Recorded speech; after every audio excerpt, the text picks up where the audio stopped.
விஜய் நான் வரேன்.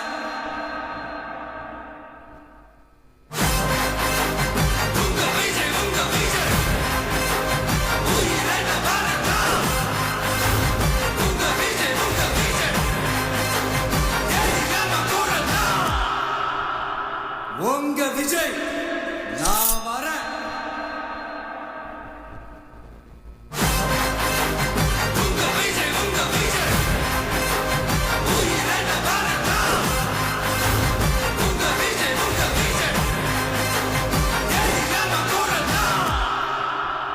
உங்க விஜய் நான் வரேன்.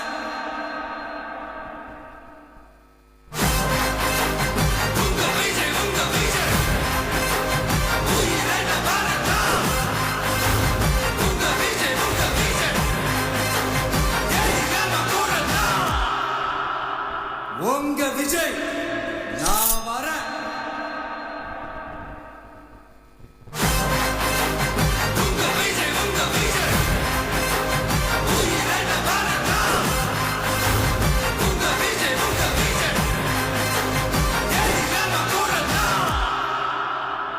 உங்க விஜய் நான் வரேன்.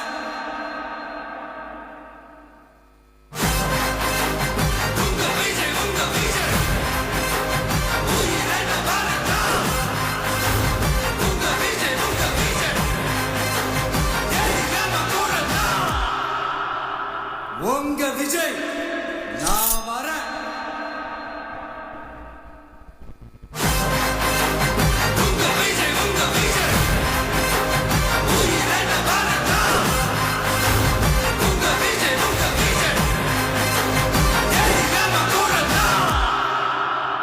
உங்க விஜய் நான் வரேன்.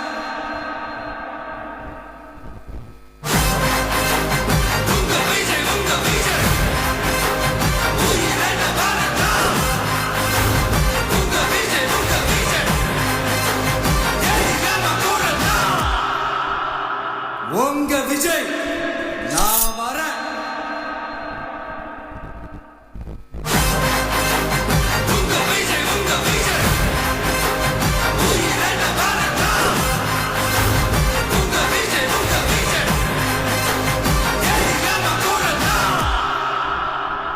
உங்க விஜய் நான் வரேன்.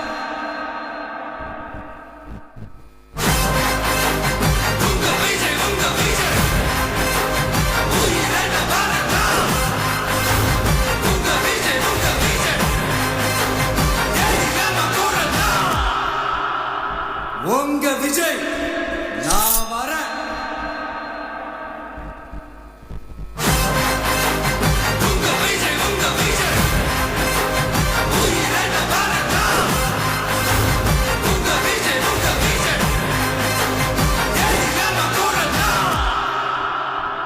உங்க விஜய் நான் வரேன்.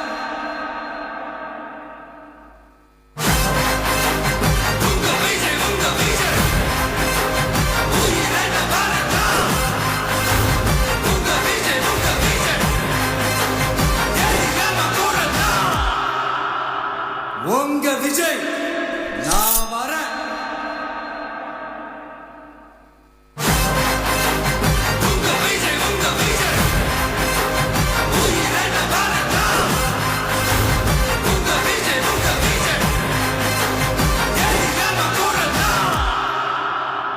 உங்க விஜய் நான் வரேன்.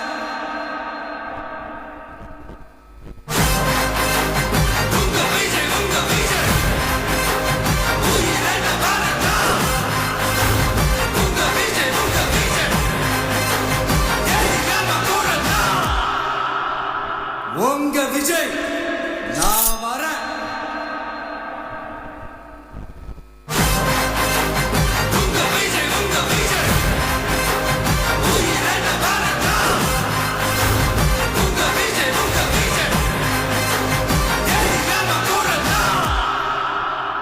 உங்க விஜய் நான் வரேன்.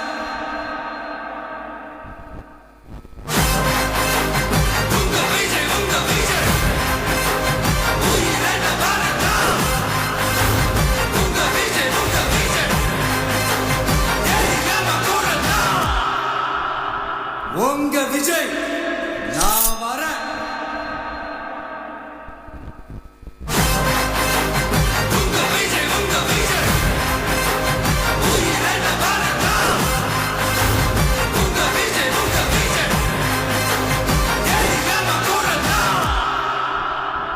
உங்க விஜய் நான் வரேன்.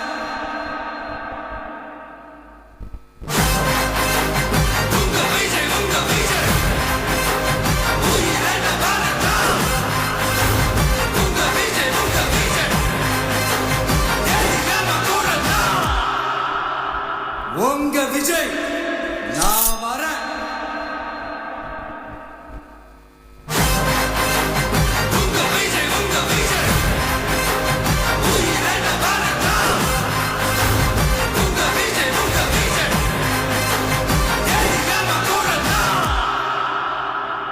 உங்க விஜய் நான் வரேன்.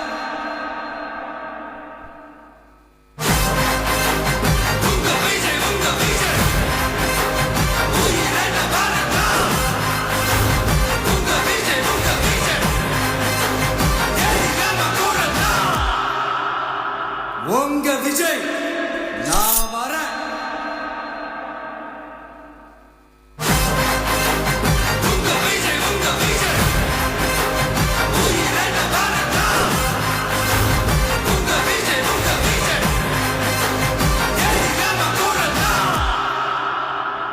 உங்க விஜய் நான் வரேன்.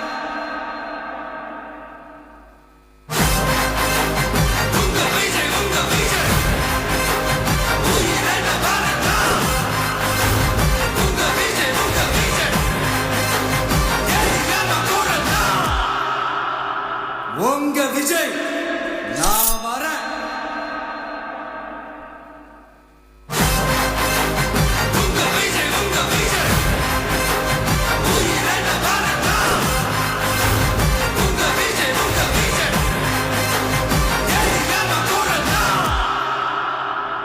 உங்க விஜய் நான் வரேன்.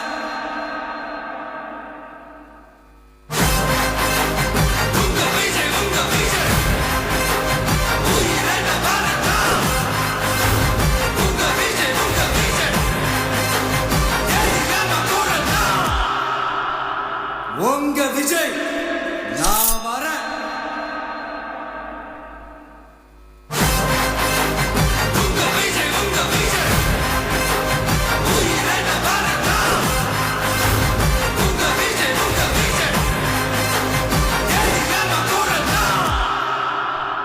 உங்க விஜய் நான் வரேன்.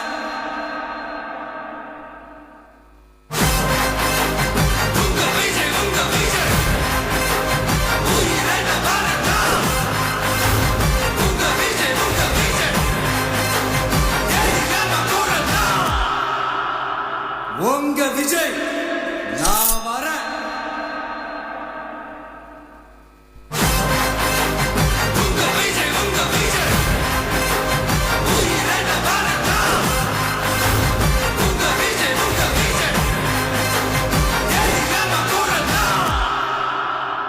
உங்க விஜய் நான் வரேன்.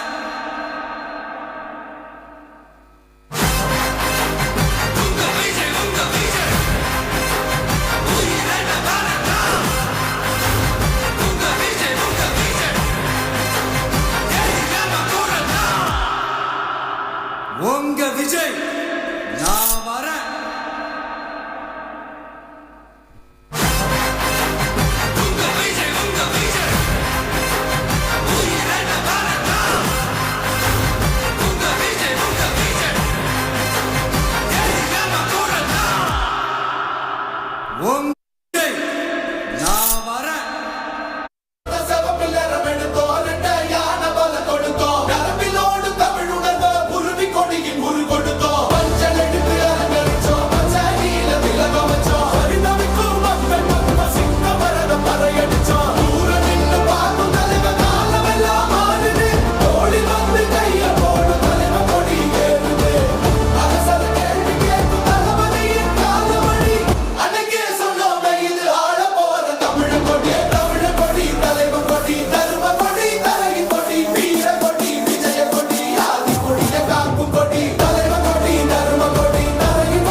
என் நெஞ்சில் குடியிருக்கும் தோழர்களே, பிறப்புக்கும் எல்லா உயிர்க்கும்னு சொன்ன ஆதியோன் திருவள்ளுவருடைய வழியில நம்முடைய தமிழக வெற்றிக் கழகத்தின் கொள்கை தலைவர்களா பகுத்தறிவு பகலவன் தந்தை பெரியாரையும், பார்போற்றும் பெருந்தலைவர் காமராஜரையும், அரசியல் சட்ட மாமேதை டாக்டர் அம்பேத்கரையும், வீர தமிழ் மங்கை வேலு நாச்சியாரையும், மக்கள் சேவகர் அஞ்சலை அம்மாளையும் நம்முடைய அரசியல் வழிகாட்டிகளாய் ஏற்று சாதி மத பாலின பாகுபாடு இல்லாத சமத்துவ சமுதாயத்தை உண்டாக்க மதச்சார்பற்ற சமூக நீதி கொள்கைகள், அதாவது செக்யூலர் சோஷியல் ஜஸ்டிஸ் ஐடியாலஜிஸோட நம்ம தமிழக வெற்றி கழகத்தின் வழியா உங்களுக்காக உழைக்கணும்னு நான் வரேன்.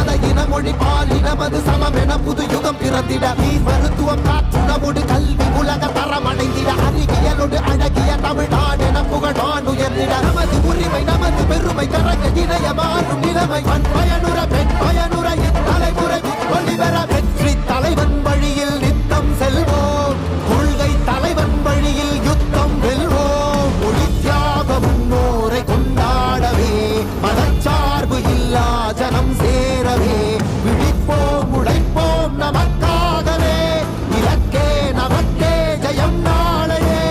தமிழக வெற்றி கழகம் எதிர்காலம் அமைக்கும் கழகம், தமிழக வெற்றி கழகம் தமிழ்நாட்டை உயர்த்தும் கழகம். நல்வாக்கும் உணரே நல்லாட்சி நமதே, முன்னேற்றம் வருதே கொண்டாட்டம் வருதே. நல்வாக்கும் உணரே நல்லாட்சி நமதே, முன்னேற்றம் வருதே கொண்டாட்டம் தருதே. பிறப்புக்கும் எல்லா உயிர்க்கும் யாதும் ஊரே யாவரும் கேளீர், தமிழக வெற்றி கழகம் வாழி. புதியதோர் விதியொன்றை புதுமையாய் நாம் செய்வோம்.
நில்லாமல் செல்லும் வரை துப்பார்க்கு துப்பாய தூவும் மழை நினைத்தால் முடிப்போம் மாறும் நிலை. ஐயா வாகை வாகை வாகை வெற்றி தமிழ் வாகை யானை யானை யானை இது இரட்டை போர் யானை. வாகை வாகை வாகை வெற்றி தமிழ் வாகை யானை யானை யானை இது இரட்டை போர் யானை.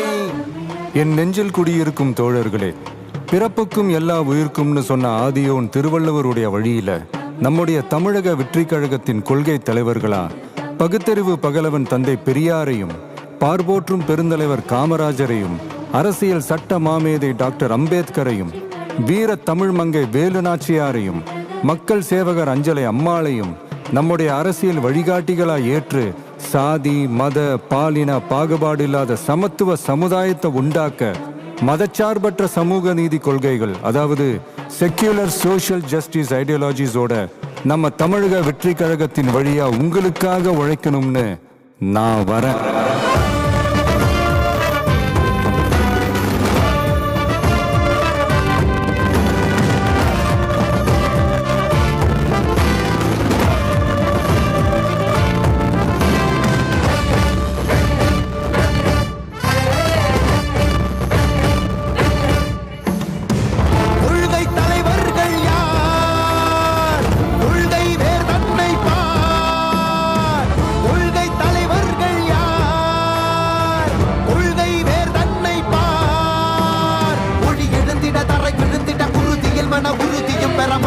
மொழி பாலினமது சமமென புது யுகம் பிறந்திட நீர் மருத்துவம் காற்றுணவோடு கல்வி உலக தரமடைந்திட அறிவியலோடு அழகிய தமிழ்நாடு என புகழான் உயர்ந்திட நமது உரிமை நமது பெருமை கரக இணைய மாறும் நிலைமை பண் பயனுற பெண் பயனுற இத்தலைமுறை ஒளிவர வெற்றி தலைவன் வழியில் நித்தம் செல்வோம். கொள்கை தலைவன் வழியில் யுத்தம் வெல்வோம். மொழி தியாக முன்னோரை கொண்டாடவே மதச்சார்பு இல்லா ஜனம் சேரவே விழிப்போம் உழைப்போம் நமக்காகவே இலக்கே நமக்கே ஜெயம் நாளையே. தமிழக வெற்றி கழகம் எதிர்காலம் அமைக்கும் கழகம். தமிழக வெற்றி கழகம் தமிழ்நாட்டை உயர்த்தும் கழகம். நல்வாக்கும் உடனே நல்லாட்சி நமதே முன்னேற்றம் வருதே கொண்டாட்டம் வருதே. நல்வாக்கும் உடனே நல்லாட்சி நமதே முன்னேற்றம் வருதே கொண்டாட்டம் தருதே. பிறப்புக்கும் எல்லா உயிர்க்கும் யாதும் ஊரே யாவரும் கேளீர். தமிழக வெற்றி கழகம் வாழி. புதியதோர் விதியொன்றை புதுமையாய் நாம் செய்வோம்.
வெற்றி கழக கொடியேறுது நம்ம சனது விதி மாறுது. வெற்றி கழக கொடியேறுது மக்கள் ஆசை நிஜமாகுது. வெற்றி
அலைகடல் என திரண்டிருக்கக்கூடிய ஈரோடு மண்ணின் மைந்தர்களை சந்திப்பதற்காக தர்மத்தாயின் தவ புதல்வன் தமிழக வெற்றி கழகத்தினுடைய தலைவர் வெற்றி தலைவர் அவர்களின் ஈரோடு சந்திப்பு மக்கள் சந்திப்பா மாநாடா என நினைக்கும் அளவிற்கு அலைக்கடல் என கூடியிருக்கிறது கூட்டம். உங்களை எல்லாம் வரவேற்பதற்காக ஈரோடு கிழக்கு மாவட்ட கழக செயலாளர் திரு எம் விஜய் வெங்கட், ஈரோடு மேற்கு மாவட்ட கழக செயலாளர் திரு ஏ பிரதீப் குமார், ஈரோடு மாநகர மாவட்ட கழக செயலாளர் அன்பு சகோதரர் எம் விஜய் பாலாஜி அவர்கள் வருகிறார்கள், வரவேற்பு தருகிறார்கள். ஒரே நிமிஷம் ஒரே நிமிஷம் நான் சொன்னது பிறகு கும்பிடு கொஞ்சம்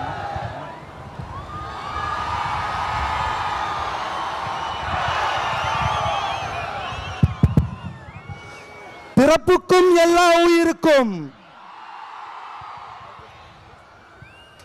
ஈரோடு மாவட்டத்திற்கு மக்கள் சந்திப்பு நிகழ்வுக்கு சமூக நீதி காவலர் தந்தை பெரியார் பிறந்த மண்ணிற்கு வருகை தந்திருக்கும் எங்களது வெற்றி தலைவரே,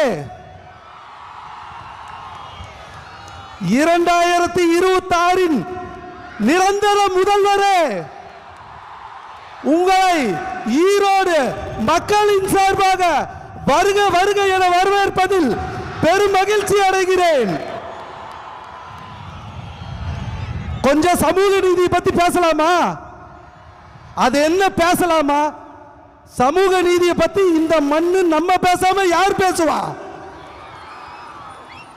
பேச்சில மட்டுமே சமூக நீதி பேசும் அரசியல் தலைவர்கள் மத்தியில் உண்மையான சமூக நீதியை நிலைநிறுத்திய எங்கள் தலைவர் எப்படி நிலைநிறுத்தினார்னு கேக்குறீங்களா? அதுக்கு சான்று நாங்க 3 பேர் தான். எங்களோட உழைப்புக்காக எங்களுக்கு இந்த வாய்ப்பை இந்த ரதத்து மேல நிக்க வச்ச எங்க தலைவர் தளபதிக்கு எங்களது நெஞ்சார்ந்த நன்றியை தெரிவிச்சுக்கிறோம்.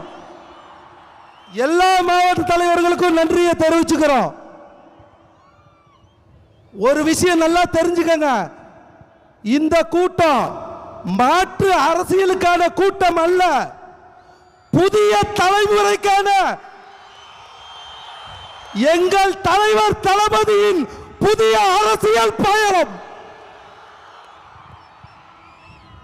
நீங்க எவ்வளவு வேணாலும் டேக் டைவர்ஷன் போட்டுக்கங்க. அண்ணா ஒரு விஷயம் நல்லா தெரிஞ்சுக்கங்க, மக்கள் எங்க பக்கம்தான், நாங்க எப்போதுமே மக்கள் பக்கம்தான்.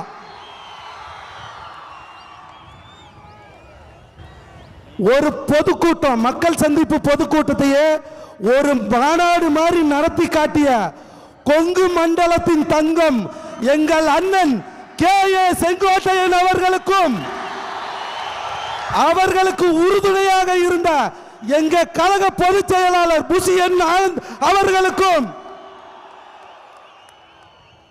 இங்கு வருகை தந்திருக்கும் தளபதி நெஞ்சில் குடியிருக்கும் அன்பு தொண்டர்கள், தோழர்கள், சகோதர சகோதரிகள் உங்கள் அனைவருக்கும், மாநில கழக நிர்வாகிகள் அனைவருக்கும் எங்களது நெஞ்சார்ந்த நன்றியும் வாழ்த்துக்களையும் தெரிவித்துக் கொண்டு நன்றி கூறி விடைபெறுகிறேன். நன்றி, வணக்கம்.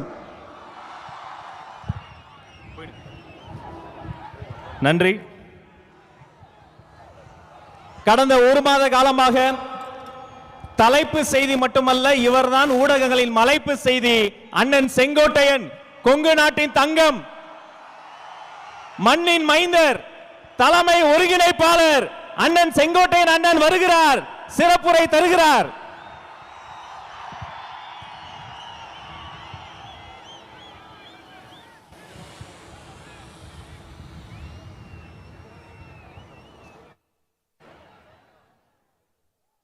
ஆர்ப்பரிக்கும் கைத்தட்டல் நடுவே இதோ அண்ணன் செங்கோட்டையன், தமிழக வெற்றி கழகத்தின் தலைமை ஒருங்கிணைப்பாளர் உங்கள் முன்னால் வருகிறார்.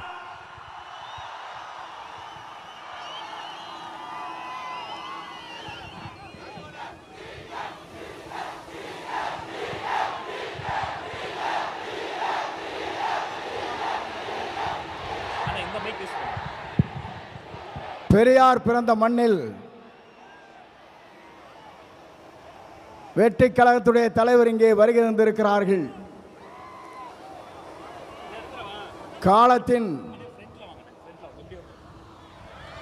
காலத்தின் கடன கூடியிருக்கிற கூட்டத்தை பார்க்கிற போது நாளை தமிழகத்தினுடைய முதலமைச்சர் என்ற வரலாற்றை படைக்கிற கூட்டமாக இந்த கூட்டம் இங்கே இருக்கிறது. எல்லோரும் சொன்னார்கள், எப்படி ஆட்சிக்கு வர வேண்டும் என்று பல பேர் கனவு காணுகிறார்கள். ஆனால் தமிழ்நாட்டு மக்களை பொறுத்தவரையிலும் நாளை தமிழ்நாட்டை ஆளப்போவது புரட்சி தளபதி தான். இதை யாராலும் மாற்றி காட்ட முடியாது என்ற வரலாறு தான் பெரியார் மண்ணிலே இன்றைக்கு காணுகிற காட்சியை நாங்கள் காணுகிறோம்.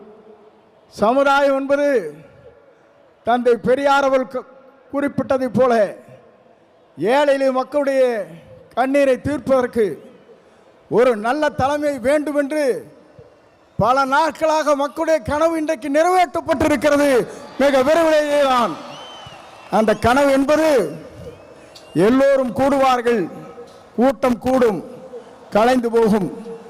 ஆனால் நம்முடைய கூட்டத்தை பொறுத்தவரையிலும் எதிர்கால தமிழகத்தை உருவாக்க இருக்கிற வெற்றி கழகத்திலே தலைவர் அவருடைய வரலாற்றை படைப்பதற்கு இங்கே பெருந்திரளாக இங்கே வருகின்றிருக்கிறீர்கள்.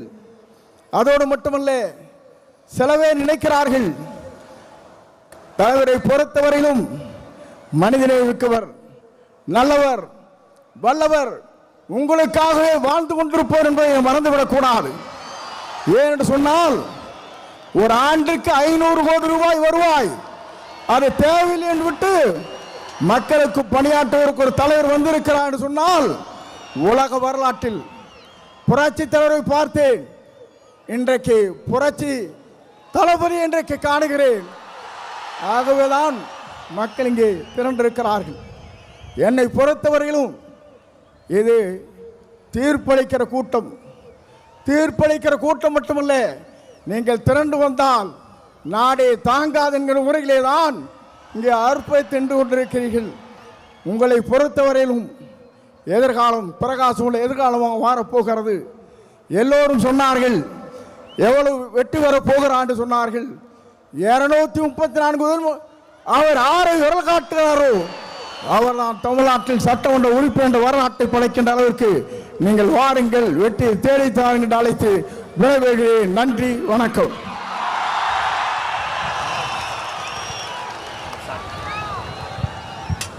தமிழக வெற்றி கழகத்தினுடைய இணை பொதுச் செயலாளர் அண்ணன் CTR நிர்மல்குமார் இதோ உங்கள் முன்னால் வருகிறார்.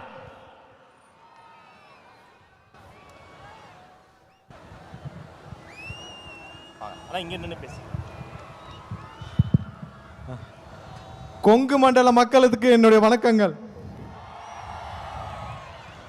அதாவது 200-300 ஆண்டுகளாக விவசாயமாக இருக்கட்டும், தொழில்களாக இருக்கட்டும், அனைத்திலும் செழிப்பாக இருந்த இந்தியாவிற்கு எடுத்துக்காட்டாக இருக்கும் கொங்கு பகுதி மக்களுக்கு இந்தியா முழுவதும் தலைவணங்க வேண்டும். நீங்க எல்லாம் ஒரு விஷயத்தை மறந்திருக்க மாட்டீங்க, செம்மொழி மாநாடுன்னு ஒன்று போட்டாங்க, மறந்திருக்க மாட்டீங்க. அதுவரை இங்க நடக்கும் தொழில்கள் செழிப்புகள் வெளியே தெரியாமல் இருந்த விஷயங்களை செம்மொழி மாநாடு மூலம் உங்கள்ட்ட எவ்வளவு வசூல் பண்ணாங்க, அன்னைக்கு முடிவு பண்ண இந்த மக்கள் அதோட திமுகவை முடிச்சு கட்டினாங்க. கிட்டத்தட்ட 13, 15, 16 வருஷம் ஆச்சு. செம்மொழி மாநாடு வரைக்குமாவது ஏதோ அங்க ஒன்று இங்க ஒன்றுமாக திமுக வந்து கொண்டிருந்தது. மொத்தமாக திமுகவை தொடச்சி வெளியே போட்டது அந்த செம்மொழி மாநாடு. ஏன்னா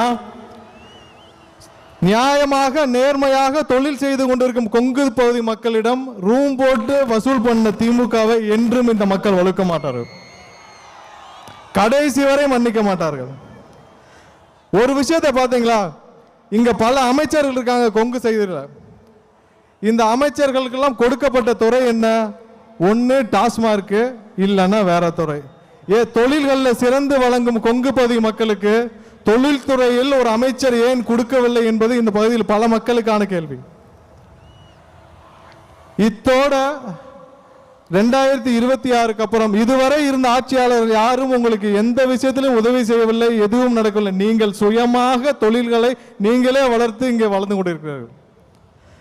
திருப்பூரா இருக்கட்டும், பல பகுதிகளாக இருக்கட்டும், உங்களுக்கு எந்த விதத்திலும் எந்த ஒத்துழைப்பும் எந்த உயரத்திலும் இந்த இதுவரை இருந்த அனைத்து அரசுகளும் எதுவும் உதவி செய்யவில்லை.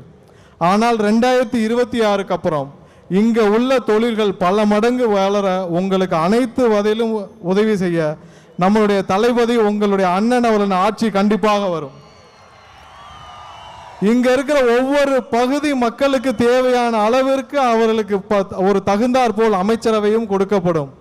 திருப்பூருக்கு என்ன தேவை, கோயம்புத்தூருக்கு என்ன தேவை, அங்குள்ள தொழில்களுக்கு என்ன தேவைங்கிறத முற்றிலும் உணர்ந்து இங்க உள்ள அனைத்து விஷயங்களையும் உயர்த்துவதற்கு நம்மளுடைய தளபதி அவர்கள் 2026 முதலமைச்சராக அமர்வார். 2026 தேர்தலில் ஒரு விஷயம் எல்லாரும் நியாயம் நீங்க மனசுல வச்சுக்கணும். அது திமுக இருக்கிற எம்எல்ஏ அமைச்சர்கள் எல்லாருக்கும் தெரியும். ஈரோடு முத்துசாமி அவர்கள் முதல் கொங்கு நம்மளுடைய கரூர் செந்தில் பாலாஜி வரை யாரும் ஜெயிக்க போவது கிடையாது. அனைவரும் அவங்களுடைய தொகுதியை மாற்ற வேண்டும் என்று முடிவு செய்து வைத்திருக்கிறார்கள். ஆனா எங்க போனாலும் விடாதீங்க, எல்லாரையும் முடிச்சு அனுப்புங்க. 2026 கொங்கு பகுதி முழுவதும் நம்மளுடைய தமிழக வெற்றி கழகத்தின் கொடிதான் பறக்க வேண்டும். நீங்கள் அனைவரும் காத்துக் கொண்டிருக்கிற தலைவரின் உரைக்கு என்னுடைய உரையை தொடர்ந்து முடித்துக் கொண்டிருக்கிற வாய்ப்பை வழங்கிய தலைவருக்கு என்னுடைய நன்றியை தெரிவித்து விடைபெறுகிறேன். நன்றி, வணக்கம். நன்றி அண்ணா. தமிழ்நாட்டின் தலையெழுத்தை மாற்றப் போகிற 3 எழுத்து மந்திரம், அந்த 3 எழுத்து மந்திரத்திற்காக தன் பேருக்கு பின்னால் இருந்த 3 எழுத்து பதவியை தூக்கி வீசிவிட்டு தளபதி வழிக்கு வந்த கொள்கை பரப்பு பொதுச் செயலாளர் அன்பு சகோதரர் அருண்ராஜ் ஐஆர்எஸ் அவர்கள் இதோ வருகிறார்.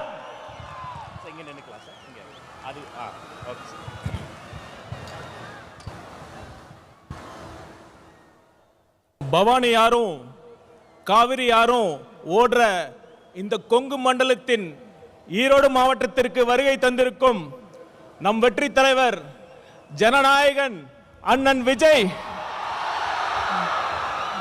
அவர்களே, கழகத்தின் பொதுச் செயலாளர் அண்ணன் ஆனந்த் அவர்களே, கொங்கு நாட்டின் சிங்கம் இல்ல கொங்கு நாட்டின் இளம் சிங்கம் அண்ணன் செங்கோட்டையன் அவர்களே. நான் ஏன் இளம் சிங்கம்னு சொல்றேன்னா, அண்ணன் எப்ப டிவிகேல சேர்ந்தாரோ அப்பவே அவருக்கு 20 வயசு கம்மியாயிருச்சு. அப்பா என்ன ஸ்பீடு கூட நடக்கவே முடியல.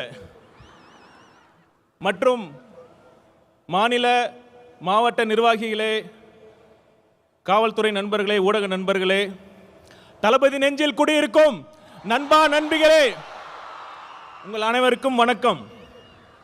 கொஞ்சம் யோசிச்சு பார்த்தீங்கன்னா, நம்ம தலைவரும் காவிரி ஆறு மாறுதாங்க. ஆத்துக்கு ஏழை பணக்கார வித்தியாசம் தெரியாம எல்லா வயலுக்கும் பாயும். அதே மாதிரி தான் நம்ம தலைவரும் ஏழை பணக்கார வித்தியாசம் பார்க்காம, சாதி மதம் இனம் வித்தியாசம் பார்க்காம அனைவருக்கும் நல்லது மட்டுமே செய்யணுங்கிற ஒரே தலைவர் நம் தலைவர் அவர்கள். நம் தலைவர் அவர்கள் அனைவருக்கும், அனைத்து சாதியினருக்கும், அனைத்து மதத்தினருக்கும் பொதுவானவர். அதனால தான் நான் கேட்கிறேன், உங்களை பார்த்து கேட்கிறேன், அடுத்த முதலமைச்சராக யார் வர வேண்டும்?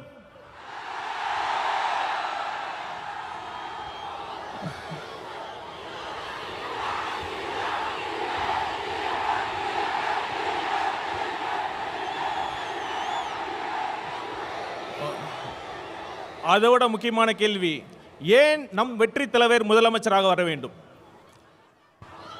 நம்ம தலைவர் எதுக்கு அரசியலுக்கு வந்தாரு?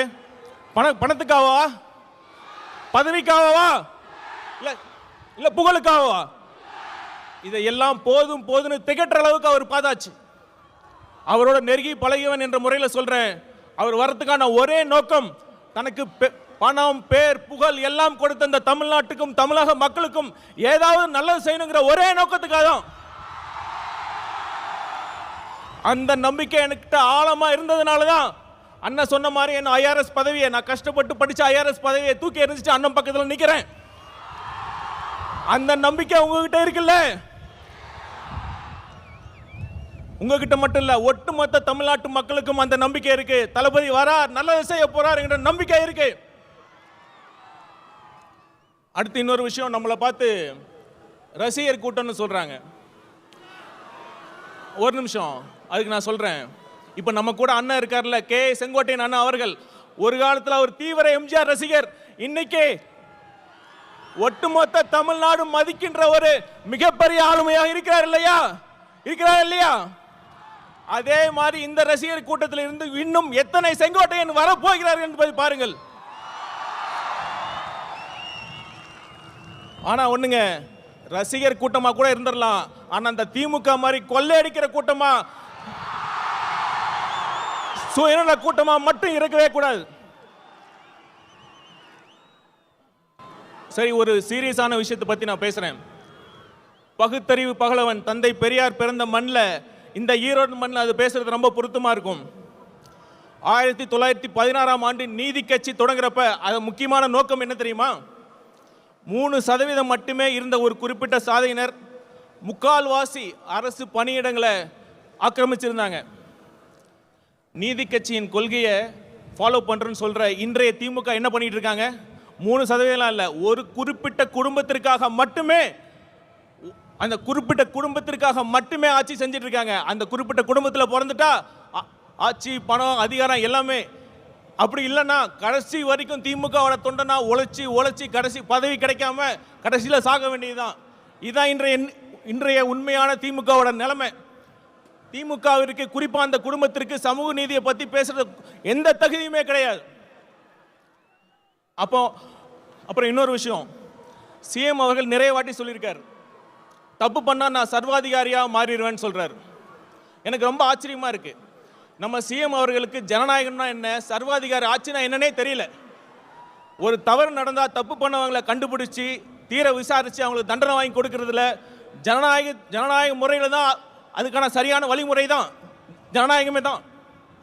ஆனால் சர்வாதிகார ஆட்சியில் தான் ஆட்சியாளர்களை கேள்வி கேட்டால் அவங்களை அரெஸ்ட் பண்ணி உள்ளே வைக்கிறதும், உண்மையான குற்றவாளிகள் வெளியே சுற்றுறதும் சர்வாதிகார ஆட்சியில் தான் நடக்குதும். சிஎம் சார், நீங்கள் சர்வாதிகாரிலாம் மாறலாம் தேவையில்லை, நீங்கள் சர்வாதிகாரியாக தான் இருக்கீங்க. தயவு செய்து முடிஞ்சா ஜனநாயகவாதியாக ஆக முயற்சி பண்ணுங்க. ஆட்சி நல்லா நடத்துகிறாங்களா இல்லையோ, இந்த விளம்பரத்துக்கு மட்டும் குறைச்சலே இல்லைங்க. இப்போ சமீபத்தில் வெல்லும் தமிழ் பெண்கள்னு ஒரு விழா நடத்தினாங்க. அதில் ஒரு மூத்த பெண் போலீஸ் அதிகாரி வந்தாங்க. அவங்க யாருன்னு சிஎம் சாருக்கு தெரிஞ்சிருக்க வாய்ப்பில்லை, நான் சொல்கிறேன். Seema Agarwal IPS madam. அவங்க யார் தெரியுமா? இப்போ தமிழ்நாட்டுக்கு டிஜிபி அப்பாயின்ட் பண்ணுறதுக்கு யூபிஎஸ்சி பரிந்துரைச்சாங்க 3 பேர். அதில் முதல் இடத்துல இருந்தாங்க.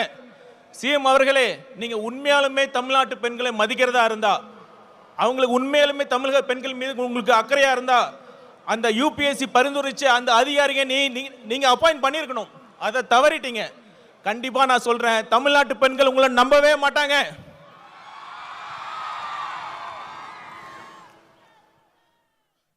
இவ்வளோ மோசமான ஆட்சி பண்ணிட்டு தேர்தல் நேரத்தில் மக்கள் வரி பணத்தில் அந்த திட்டம் இந்த திட்டம்னு சொல்லி இப்போ ஸ்டாலின் அவர்கள் கொண்டு வந்துட்டு இருக்காங்க. இது எப்படி தெரியுமா இருக்கு? பள்ளிக்கூடத்தில் பசங்க சரியாக படிக்கலைன்னா வாத்தியார் என்ன பண்ணுவார்? சரியாக படிக்கல, சரியாக ஹோம்ஒர்க் பண்ணலன்னா வாத்தியார் என்ன பண்ணுவார்? இம்போசிஷன் எழுத சொல்லுவார். அது மாதிரி 4.5 வருஷம் ஒழுங்காக ஆட்சி பண்ணாமல் கடைசி நேரத்தில் அந்த திட்டம் இந்த திட்டம்னு சொல்லி சிஎம் ஸ்டாலின் அவர்கள் இம்போசிஷன் எழுதிட்டு இருக்கார். அந்த இம்போசிஷனை எழுத வச்ச வாத்தியார் யார் தெரியும்ல? நம்ம தலைவர். கொஞ்சம் பொறுமையா இருங்க. ஒரு நல்ல ஆட்சி எப்படி நடத்தணும்னு நம்ம தலைவர் அவர்கள் உங்களுக்கு எல்லாத்தையும் கிளாஸ் எடுக்க போறாரு. அப்போவாச்சும் பார்த்து கத்துக்கங்க. கடைசியா ஒண்ணு சொல்லிட்டு வந்து இவ்வளவு பேசிட்டோம். நம்ம பாஜக, பாசிச பாஜக பத்தி பேசாம இருந்தா எப்படி? இப்ப ஏதோ ஒரு பிரச்சனை பண்ணிட்டே இருக்காங்க. இப்ப சமீபத்தில் மகாத்மா காந்தி தேசிய ஊரக வேலைவாய்ப்பு திட்டத்தோட பேரை மாற்றி விபிஜி ராம் அப்படின்னு கொண்டு வராங்க. இதை மாநிலத்தோட நிதி பகிர்வை குறைச்சிருக்காங்க. அதெல்லாம் கூட அடுத்த விஷயம். நான் கேட்குறேன், இப்போ இந்தியாவில் அனைத்து மொழிகள் பேசுகிற மக்கள் இருக்காங்க. எப்படி ஒரு ஹிந்தி பேரை வைக்கிறீங்க? இதுக்கு முன்னாடி தான் ஐபிசி, சிஆர்பிசி போன்ற சட்டங்களுக்கு சமஸ்கிருத பேரை வைக்கிறீங்க. தெளிவாக ஒன்று புரிஞ்சுக்குங்க, இது ஒரு கூட்டு குடும்பம். அனைத்து மொழிகளுக்கும் முக்கியத்துவம் கொடுக்க வேண்டும். ஆங்கிலம் என்பது ஒரு இணைப்பு மொழி. அதை நீங்கள் புறக்கணிக்க கூடாது, புறக்கணிக்கவும் விட மாட்டோம். இறுதியாக ஒன்னே மக்களை கேட்டுக்கிறேன். மக்கள் முடிவு பண்ணிட்டாங்க. மக்களை வச்சு கோடிக்கணக்கில் சம்பாதிக்கிற தலைவரா இல்ல மக்களுக்காக கோடிகளை விட்டு போன தலைவரா யார் வேண்டும்? ஒரு குடும்பத்திற்காக ஆட்சி நடத்தும் தலைவரா இல்ல ஒட்டுமொத்த தமிழ்நாட்டு மக்களையும் தன் குடும்பமாக நினைக்கும் தலைவரா? ஆட்சி பண்றப்ப போட்டோ ஷூட் நடத்தி நடிக்கும் முதல்வரா இல்ல மக்களுக்காக சேவை செய்ய துடிக்கும் முதல்வரா என்பதை நீங்களே முடிவு பண்ணிக்கங்க. வீசும் புயலை வேலி போல யாராலையும் முடியாது. அது மாதிரி நம் தலைவர் ஜெயிப்பதை யாராலும் தடுக்க முடியாது. நன்றி, வணக்கம். மிக்க நன்றி சார். ஈரோட்டில் கடல் இல்லை என்று யார் சொன்னது? என் முன்னால் அன்பு கடல், மக்கள் கடல், பாச கடல். தலைவர் சொல்வதை நாங்கள் செய்து முடிப்போம். அவர் சொல்லுக்கிணங்க நம் கடகத்தை இரும்பு கோட்டையாக மாற்றியிருக்கிற இரும்பு மனிதர், தேர்தல் மேலாண்மை பொதுச் செயலாளர், அன்பு சகோதரர் ஆதவ் அர்ஜுனா இதோ வருகிறார்.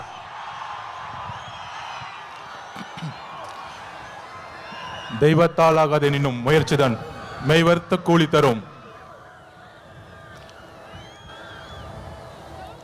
அதாவது அண்ணன் செங்கோட்டையன் அவர்கள் வந்த பிறகு ஒரே ஒரு வருஷம் முடிவாச்சு. சென்ட் ஜார்ஜ் கோட்டை உறுதியாயிருச்சு. கழக தலைவர் அவர்களுக்கும் பொதுச் செயலாளர் ஆனந்தன் அவர்களுக்கும் கழக தோழர் அவர்களுக்கும் என்னுடைய வணக்கத்தை தெரிவித்து, சுதந்திர போராட்ட வீரர் தீரன் சின்னமலை அவர்களுக்கும் மாவீரன் பொல்லான அவர்களுக்கும் கொள்கை தலைவர், சமூக சீர்திருத்தவாதி, எங்களுடைய வழிகாட்டி தந்தை பெரியாரின் வழியில் அவர் பாதத்தை தொட்டு நமக்கான ஒரு மிகப்பெரிய பயணத்தை ஈரோடில் இருந்து தலைவர் தொடங்குகிறார். நம்மளுடைய குறிக்கோள் என்ன? நம்மளுடைய லட்சியம் என்ன? வெறும் அதிகாரத்தை மட்டும் அடைவதா?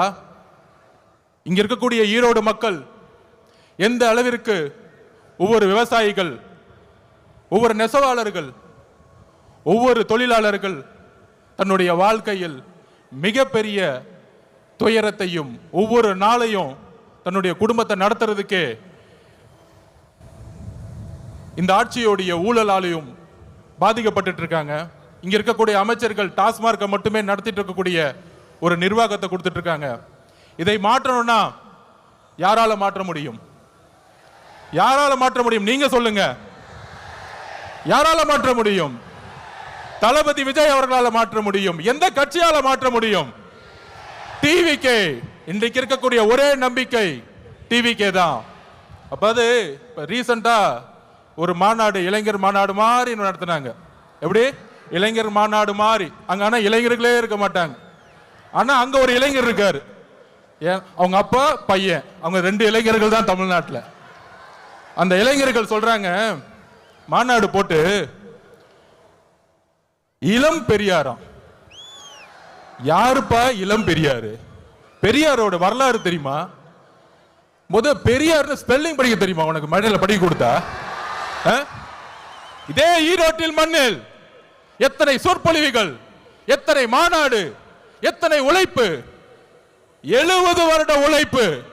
அந்த 70 வருட உழைப்பை சிதைக்கிற மாதிரி இளம் பெரியார்னு சொல்றீங்களே உங்க மகனுக்கு, இதுவா ஆட்சி? திராவிட கழகம் என்ன செய்து கொண்டிட்டு இருக்கிறது? பெரியாரை வந்து அவமானப்படுத்தும் பொழுது இதே உங்க மகன் 5 வருஷத்துக்கு முன்னாடி சினிமால சமூக நீதி என்னன்னு கொஸ்டின் கேட்டார். சமூக நீதி தெரியாதவர் இளம் பெரியாரா? யாருங்க இங்க இளம் பெரியார்? மக்கள் கிட்ட நம்ம கேட்கிறோம், யார் இங்க இளம் பெரியார்? நீங்க சொல்லுங்க, யார் இங்க இளம் பெரியார்? பெரியார் அவர்களுக்கு முன்பு ஒரு தலைவர் இன்னும் உருவாகவில்லை, எதிர்காலத்திலும் உருவாக்கப்பட முடியாது. இதுதான் தமிழக வெற்றி கழகத்தினுடைய மரியாதை பெரியார் அவர்களுக்கு. இங்க ஒரே பெரியார், இங்க ஒரே அம்பேத்கர், இங்க ஒரே காமராஜர், ஒரே தீரன் சின்னமலை, ஒரே பொல்லாதவர்கள். இந்த தலைவர்களை நீங்கள் அசிங்கப்படுத்தினால் தமிழக வெற்றி கழகம் மிகப்பெரிய போராட்டத்தை உருவாக்கும். 2026 எழுதி வச்சுக்கோங்க. 2026, 31, 36 போயிட்டே இருப்போம். தெளிவா இருக்கு. மக்கள் முடிவு பண்ணிட்டாங்க. உங்களுடைய சூதுனால மிகப்பெரிய இழப்புக்கு அப்புறம் தலைவர் அவர்களை மக்கள்கிட்ட இருந்து பிரிக்க பார்த்தீங்க. ஆனால் இங்க இருக்கிற கூட்டம், இங்க இருக்கக்கூடிய மக்கள் சக்தி, இங்க இருக்கக்கூடிய பெண்கள் சக்தி எந்த அளவிற்கு தலைவர் மீது நம்பிக்கையும் அன்பையும் வச்சிருக்காங்கிறத இந்த கூட்டம் இல்ல, இந்த மக்கள் கூட்டத்துடைய எழுச்சி இந்த ஆட்சியாளர்களை துரத்தக்கூடிய ஒரு எலெக்ஷனா இருக்குங்கிறத பதிவு பண்ணிது. தலைவர் அவர்களுடைய பேச்ச நீங்க மட்டுமல்ல ஒட்டுமொத்த தமிழகம் கேட்கறது ரெடியா இருக்கு. கேட்கலாமா? நன்றி, வணக்கம்.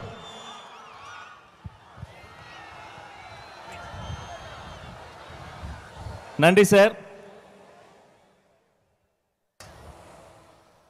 இந்த கூட்டம் வந்திருப்பது தலைவனின் சிங்க முகத்தை பார்க்கத்தான், அந்த தங்க முகத்தை பார்க்கத்தான்.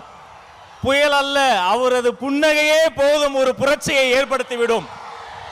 தலைவர் சொல்வதை செய்பவர்கள் மத்தியில் தலைவர் நினைப்பதையே செய்து முடிக்கக்கூடிய தமிழக வெற்றி கழகத்தினுடைய போர்ப்படை தளபதி, போற்றுதலுக்குரிய பொதுச் செயலாளர் அண்ணன் என் ஆனந்த் இதோ வருகிறார்.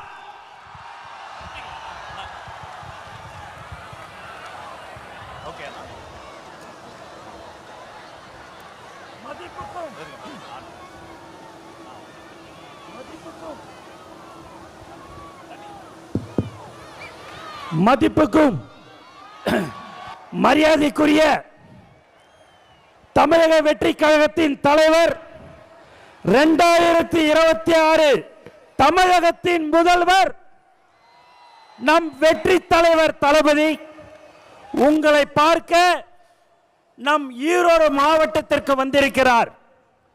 இந்த மண்ணின் மைந்தர் அண்ணன் KS மற்றும்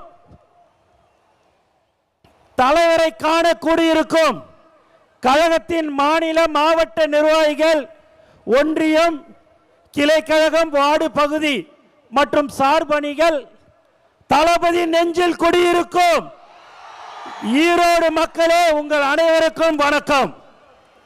நம் கொள்கை தலைவர் பெரியாரின் மண்ணில் நம் வெற்றி தலைவர் தளபதி வந்திருக்கிறார். மங்களகரமான மஞ்சள் மண்ணில் மக்கள் விரும்பும் முதல்வர் வேட்பாளர் வந்திருக்கிறார். இனி எப்போதும் ஈரோடு தளபதியின் கோட்டை. தயார்படுத்திக் கொள்ளுங்கள் உங்கள் குடும்ப ஓட்டை. நண்பர்களே, நாம் இங்கு கூடியிருப்பது வெறும் கூட்டத்திற்காக அல்ல, ஒரு மாபெரும் மாற்றத்திற்கான தொடக்கத்திற்காக. தளபதியின் கரத்தை வளப்படுத்துவோம். ஒவ்வொரு வீட்டிற்கும் நம் கொள்கையை கொண்டு செல்லுங்கள். நாம் போடுவது வெறும் ஓட்டல்ல, தமிழ்நாட்டின் எதிர்காலத்தின் அஸ்திவாரம். தளபதியின் வழியில் தளபதியின் வெற்றிக்காக ஒன்றிணைவோம். வெற்றி நிச்சயம். நன்றி, வணக்கம். நன்றி அண்ணா. திக்கெட்டும் திசையெட்டும் இருந்து பெரியோர்களும் தாய்மார்களும் கூடி இருந்தது இந்த ஒரு நொடிக்காகத்தான். நேரில் வந்திருக்கிற சொந்த பந்தங்களே, நேரகில் பார்த்து கொண்டிருக்கக்கூடிய உலக தமிழர்களே, தமிழக வெற்றி கழகத்தினுடைய வெற்றி தலைவர், வருங்கால முதல்வர், தமிழ்நாட்டின் தலையெழுத்தை மாற்ற போகிற மந்திரம், தர்மத்தாயின் தவ புதல்வன், உங்கள் முன்னால் ஈரோடு மண்ணில், நம் கொள்கை தலைவர் மண்ணில் வெற்றி தலைவர் இதோ வருகிறார்.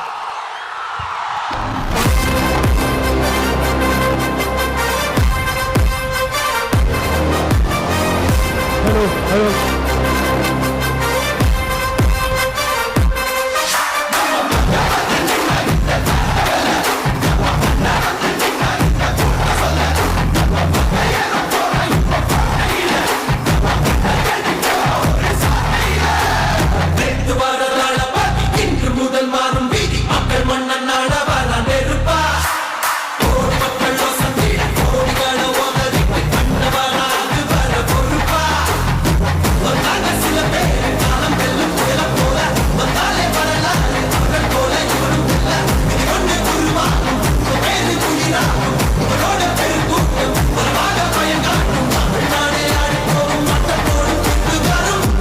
விஜய் உங்க விஜய் உயிர் என்ன வரனா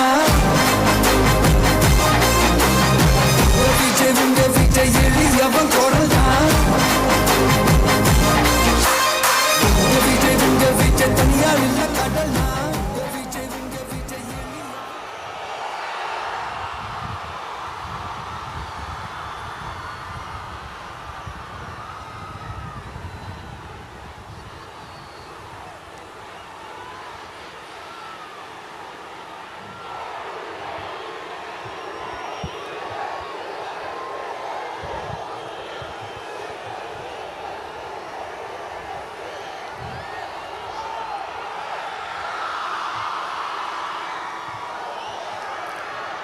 மஞ்சள் மஞ்சள் பொதுவா நல்ல காரியங்கள் ஸ்டார்ட் பண்றதுக்கு முன்னாடி இந்த மஞ்சள் எடுத்து வச்சு தான் ஸ்டார்ட் பண்ணுவாங்க. நம்ம வீட்டில் கூட நம்ம அம்மா அக்கா தங்கைகள் நமக்காக நாம நல்லா இருக்கணுன்றதுக்காக மஞ்சள் புடவை கட்டிக்கிட்டு தான் வேண்டிக்குவாங்க. அப்படி அந்த மஞ்சள்னாலே ஒரு தனி வைப்பு தாங்க. நம்ம கொடியில கூட அந்த வைப்ரண்டான அந்த எனர்ஜெட்டிக்கான அந்த மஞ்சள் இருக்குமே, அந்த மாதிரி மங்களகரமான மஞ்சள் விளையிற பூமி தான் இந்த ஈரோடு பூமி. இங்க வந்து மஞ்சளை பத்தி பேசாம வேற எங்க போய் பேசுறது? அது மட்டும் இல்ல, இங்க ஒரு மகத்தான ஒரு மனிதரை பத்தி நம்ம பேசியே ஆகணும். இந்த ஈரோடு மண் விவசாயத்துக்கும் பேர் போன மண். இங்க நடக்கிற அந்த விவசாயத்துக்கு மிக முக்கியமான ஒரு கவசமா இருக்கிறது என்ன தெரியுமா? காலிங்கராயன் அணை, காலிங்கராயன் கால்வாய். காலிங்கராயன் அணை கட்டினதுலையும் கால்வாய் வெட்டினதுலையும் உயிரான உணர்வு பூர்வமான நிறைய விஷயங்கள் இருக்குது. அப்படி அந்த ப்ராசஸ்ல அவர் அந்த அணை கட்டும் போதும் கால்வாய் வெட்டும் போதும் ரொம்ப சோர்வடைஞ்சிட்டாராம். அப்ப அவங்க அம்மா அதை பார்த்துட்டு சொன்னாங்களாம், மகனே காளிங்கா, தயிர் வித்த காசு தாழ்வாரம் வரைக்கும் இருக்குது, மோர் வித்த காசு முகுட வரைக்கும் இருக்குது, அதை எடுத்துக்கிட்டு போய் அணைய கட்டியா கால்வாய வெட்டியான்னு சொல்லி தைரியம் கொடுத்தாங்களாம். பெத்த அம்மா கொடுக்கிற அந்த தைரியம் இருக்கு பாருங்க, அதை தாண்டி வேற எதுவுமே கிடையாதுங்க. ஒரு மனுஷனால எதையும் சாதிச்சு காட்ட முடியும்.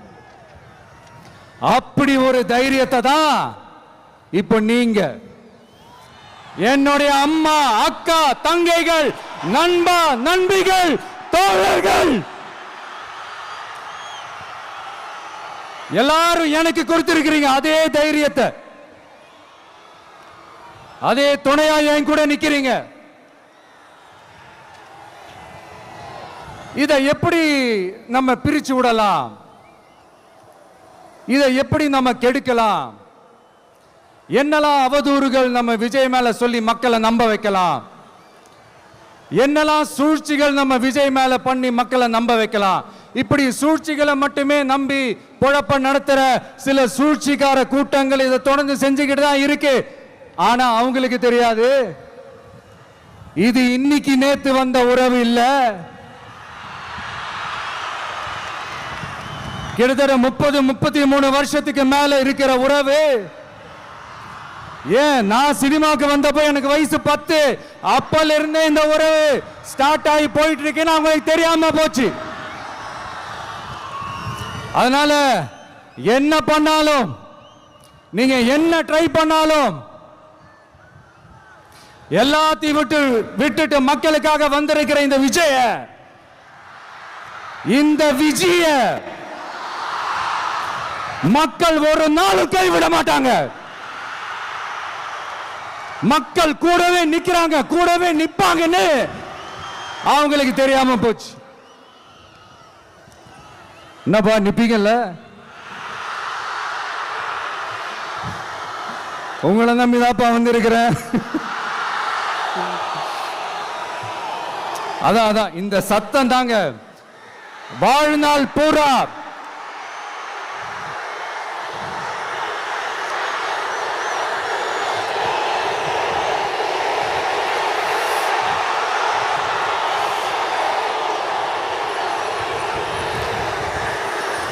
வாழ்நாள் பூரா உங்களுக்கு நன்றியோடவே இருப்பேன். இப்போ நம்ம காளிங்கராயன் அவர்கள் அணையை கட்டுறதுக்காக பவானிக்கு போய் பார்க்கும்போது ஒரு இடத்துல ஒரு பாம்பு வந்து உட்கார்ந்துச்சான், படுத்துச்சான். அது படுத்த இடத்துல தான் அவர் அணையை கட்ட ஸ்டார்ட் பண்ணாராம். அப்புறம் அந்த பாம்பு வளைஞ்சி நெளிஞ்சி போற இடத்துலலாம் கால்வாயை வெட்டினார்னு சொல்லி சில வாய்மொழி கதைகள்லாம் சொன்னாங்க. தண்ணியை சேமிச்சு வச்சு குடிக்கிறதுக்கும் விவசாயத்துக்கும். தம்பி கீழே இறங்கு, தம்பி கீழே இறங்குப்பா, ப்ளீஸ் கீழே இறங்குப்பா.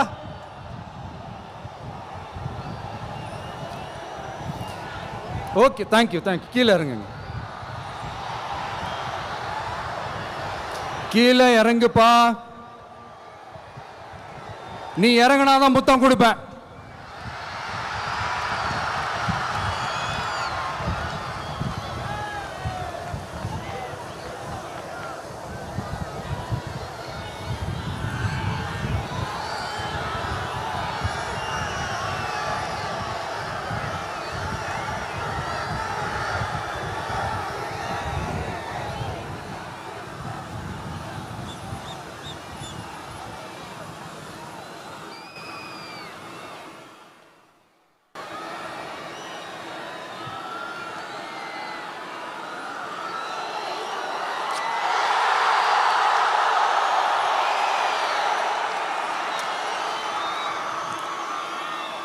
இப்படி தண்ணியை சேமிச்சு வச்சு குடிக்கிறதுக்கும் விவசாயத்துக்கும் வழி வகுக்கிறது எவ்வளவு பெரிய ஒரு நல்ல விஷயம்.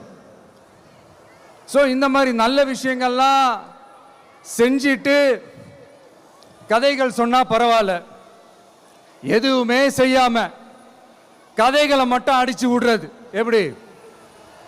அத்திக்கடவு அவிநாசி திட்டத்தை இன்னும் விரிவுபடுத்தினா அந்த 3 மாவட்டத்தில் இருக்கிற லட்சக்கணக்கான மக்களுக்கு எவ்வளவு பிரயோஜனமா இருக்கும். எத்தனையோ லட்சம் ஏக்கர் நிலங்கள்ல விவசாயம் நடத்தினா எவ்வளவு பிரயோஜனமா இருக்கும். ஏன் அதெல்லாம் பண்ண மாட்டேன்றீங்க? வள்ளுவர் கோட்டத்துக்கு காட்டுற அக்கறைய இங்க மக்கள் வாழ்வாதாரத்தில் கொஞ்சம் காட்டலாம்ல, ஏன் காட்ட மாட்டேன்றீங்க? இங்க என்ன கவர்மெண்ட் நடத்துறாங்களா இல்ல கண்காட்சி நடத்துறாங்களா? இந்த 21ஆம் நூற்றாண்டிலே மக்களை பத்தி எதுவுமே யோசிக்கிறது இல்ல. ஆனா அந்த காலத்திலேயே இது எல்லாத்தையும் பத்தி யோசிச்ச மக்களை பத்தி, குடிக்கிற தண்ணியை பத்தி, விவசாயத்தை பத்தி, அணை கட்டுறதை பத்தி, கால்வாய் வெட்டுறதை பத்தி, இதெல்லாம் எங்கிருந்து? பவானியிலிருந்து நொய்யலாறு வரைக்கும் கால்வாய் வெட்டி இது எல்லாத்தையும் பத்தி யோசிச்ச காளிங்கராயன் அவர்களுக்கு கோடி கும்பிடு போட்டாலும் பார்த்தாதுங்க. இப்படி அந்த காலத்தில் இருந்த ஒரு ஹீரோவை பத்தி பேசிட்டு இந்த காலத்தில், அதாவது 1920th செஞ்சுரியில் இருந்த ஒரு ஹீரோவையும் பத்தி நம்ம பேசி ஆகணும்ல. ஒருத்தர் இலகிய மனம் கொண்ட ஹீரோனா இன்னொருத்தர் இரும்பு மாதிரி அயன் மேன் தான். எஸ், நம்ம ஈரோடு கடப்பாறை தான்.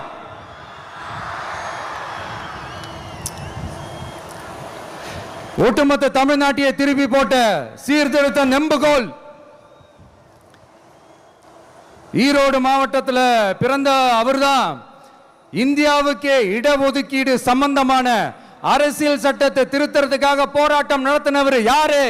நம்ம தந்தை பெரியாரு. 100 வருஷத்துக்கு முன்னாடியே வகுப்பு வாரி பிரதிநிதித்துவம் வேணும்னு கேட்டவர். அன்னைக்கும் சரி இன்னைக்கும் சரி ஒரு ஆச்சரியத்தோட பார்க்கக்கூடிய ஒரு மனிதர், நம்மளுடைய கொள்கை தலைவர். அப்ப அண்ணாவும் எம்ஜிஆரும் யாரு? பெரியார் அவர்கள் கிட்ட இருந்து எங்களுக்கு தேவையான கொள்கைகளை எடுத்துக்கிட்டோம். அவரை ஃபாலோ பண்ற, அவரை வழிகாட்டி ஏத்துக்கிட்ட அண்ணா அவர்கள் கிட்ட இருந்தோம், எம்ஜிஆர் அவர்கள் கிட்ட இருந்தோம் தேர்தல் அணுகுமுறையை எடுத்துக்கிட்டோம். அண்ணாவும் எம்ஜிஆரும் தமிழ்நாட்டோட சொத்து. அவங்கள பயன்படுத்துறதை பத்தி யாரும் இங்க கம்ப்ளைண்ட்லாம் பண்ண முடியாது. அண்ணா எங்களோடது, எம்ஜிஆர் என்னோடது, எங்களோடது, நீங்களாம் எடுத்துக்க கூடாது அப்படிலாம் யாரும் இங்க அழுதுட்டு இருக்க முடியாது, சொல்லிவிட்டேன். அதனால நாங்க ஒரு வழியில அரசியல் செஞ்சுக்கிட்டு போயிட்டு இருக்கிறோம். உங்களுக்கு தான் டிவிக்கு ஒரு பொருட்டே இல்லைல்ல, அப்புறம் ஏன் கதறீங்க? அப்புறம் ஆளாளுக்கு அங்க போயிட்டு இங்க போயிட்டு புலம்பி தள்ளிக்கிட்டு இருக்கிறீங்க.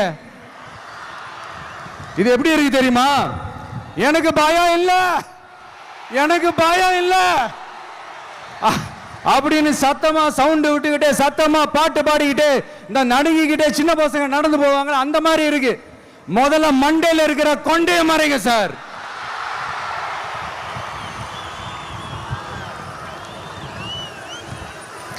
சும்மா மாறு வேஷத்துல மறு வச்சுக்கிட்டு மீடியா ஆளு, ரேடியோ ஆளுன்னு இவங்க ஆளுங்களே மாத்தி மாத்தி அனுப்பிக்கிட்டு இதெல்லாம் என்ன மக்களுக்கு தெரியாதுன்னு நினைச்சிட்டு இருக்கீங்களா? மக்கள் எல்லாத்தையும் உன்னிப்பா கவனிச்சிட்டு இருக்காங்க. அதனாலதான் சொல்றேன், உங்களுக்கு நீங்க கொள்ளையடிச்சு வச்சிருக்கிற காசு தான் துணை. ஆனா எனக்கு என் மேல எல்லையில்லா பாசம் வச்சிருக்கிற இந்த மாசு தான் துணை.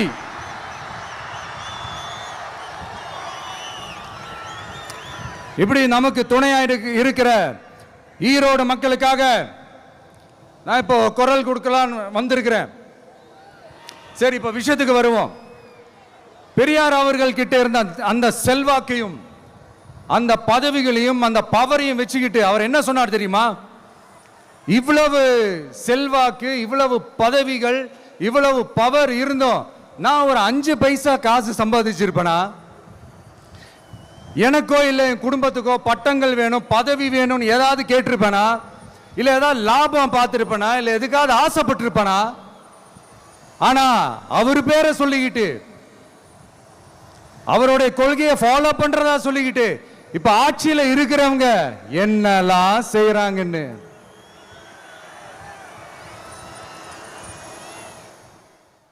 அதனாலதான் சொல்றோம், பெரியார் பேரை சொல்லிக்கிட்டு தயவு செஞ்சு கொள்ளையடிக்காதீங்கயா, தயவு செஞ்சு கொள்ளையடிக்காதீங்க. அவரு பேரை சொல்லிக்கிட்டு பெரியார் பேரை சொல்லி கொள்ளையடிக்கிற இவங்க தான் நம்மளுடைய அரசியல் எதிரி. மக்களை நீங்க சொல்லுங்க, நம்மளுடைய அரசியல் எதிரி யாரு? நம்மளுடைய கொள்கை எதிரி யாரு?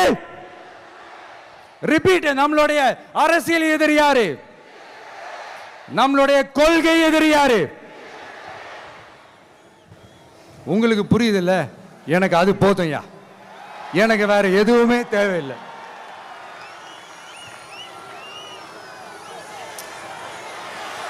அதனாலதான்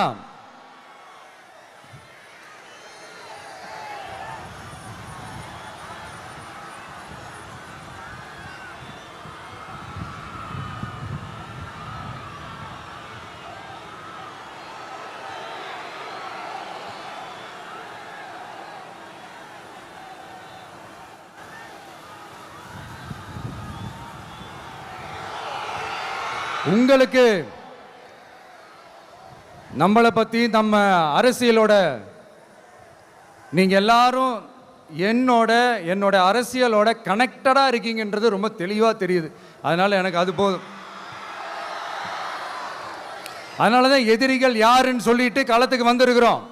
அதனால அவங்கள மட்டும் தான் எதிர்ப்போம். அதுவும் அந்த எதிரிகள் யாரு இப்போ இங்க 2026 சட்டமன்ற தேர்தலில் களத்தில் இருக்கிறாங்களோ அவங்கள மட்டும் தான் எதிர்ப்போம். சும்மா களத்திலே இல்லாதவங்களையும், களத்துக்கும் அவங்களுக்கும் சம்பந்தமே இல்லாதவங்களையும் எதிர்க்கிற ஐடியாலாம் இல்ல பாஸ். நீங்க கேட்கிறீங்கன்றதுக்காகலாம் எதிர்த்துட்டு இருக்க முடியாது பாஸ். எங்களுக்கு நிறைய வேலை இருக்குது.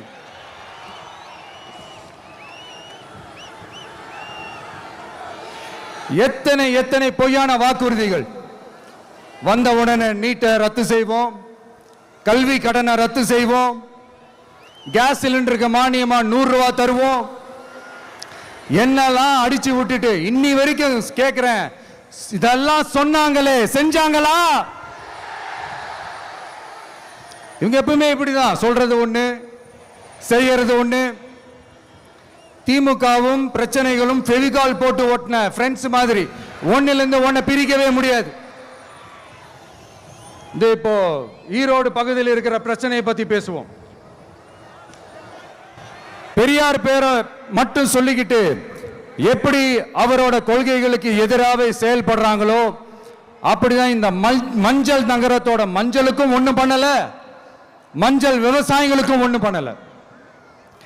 ஆராய்ச்சி மையம், சிறப்பு மையம்னு கோடி கோடியா டெண்டர் விட்டாங்க, பேருக்கு கட்டிடத்தை கட்டினாங்க.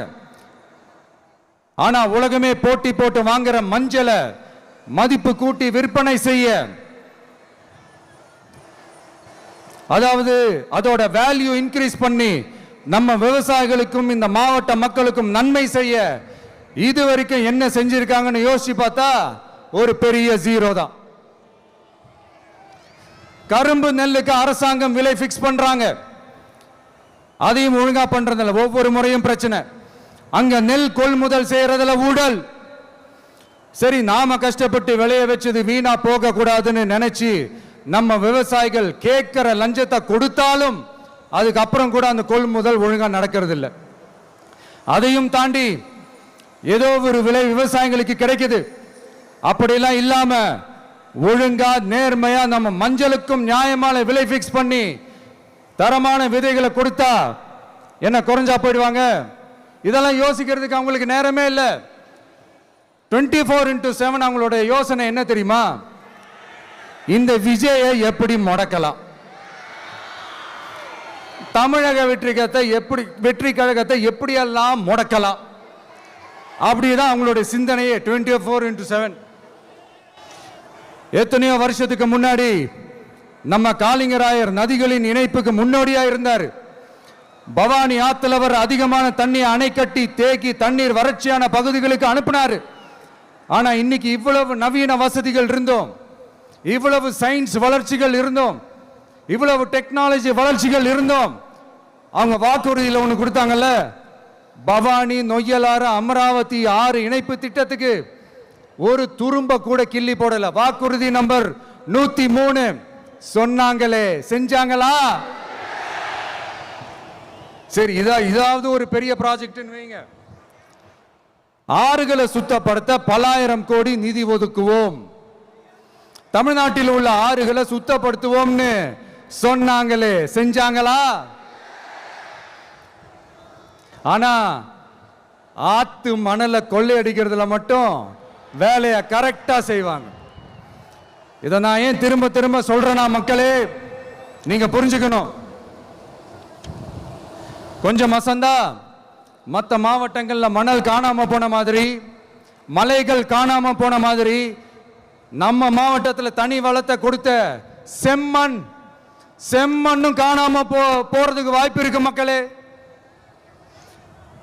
நம்ம மண்ணுக்கும் நம்ம ஆத்துக்கும் நம்ம விவசாயிக்கும் தான் இந்த மோசமான நிலைமை. அதனால ஏதாவது தொழில் செஞ்சு பிழைக்கலாம்னு பார்த்தா அதுக்கும் எங்க விடுறாங்க? தொழில்னு பார்த்தா 30% நெசவாளர்களுக்கு கூலி பாக்கி.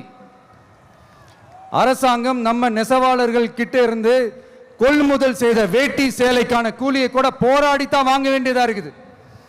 அது சலுகையோ உதவியோ நலத்திட்டமோ கிடைக்காது. நம்ம உழைப்புக்கான ஊதியம், நம்மளோட உரிமை, அதுக்கே போராட வேண்டிய நிலையில தான் இந்த அரசாங்கம் நம்மளை வச்சிருக்கு. நல்லா பார்த்துக்கங்க மக்களே, உரிமைக்கு குரல் கொடுத்தவங்க தான் இவங்க.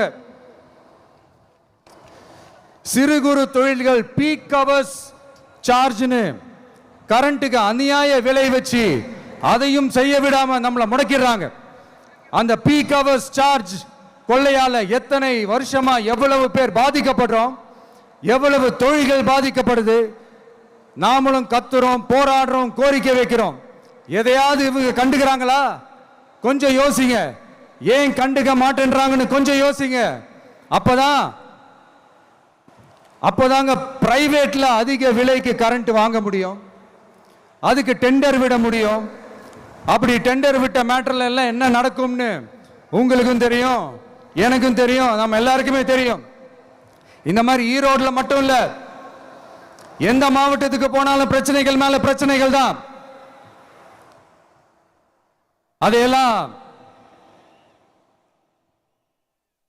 அதையெல்லாம் தீக்கிறதுக்கு ஒரு சொல்யூஷன் கூட சொல்லாம இதுல வேற பெருமையா மாடல் அரசுங்கிறது இல்ல. நான் கேட்கிறேன், கூச்சமா இல்ல?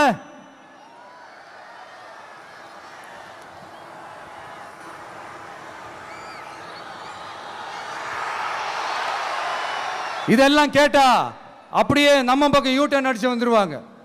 விஜய் என்ன அரசியல பேச மாட்டேன்றாரு, விஜய் என்ன சினிமா டயலாக் மாதிரி பேசுறாரு, விஜய் என்ன பஞ்ச் டயலாக் பேசுறாரு, விஜய் என்ன 10 நிமிஷம் தான் பேசுறாரு, 9 நிமிஷம் தான் பேசுறாரு.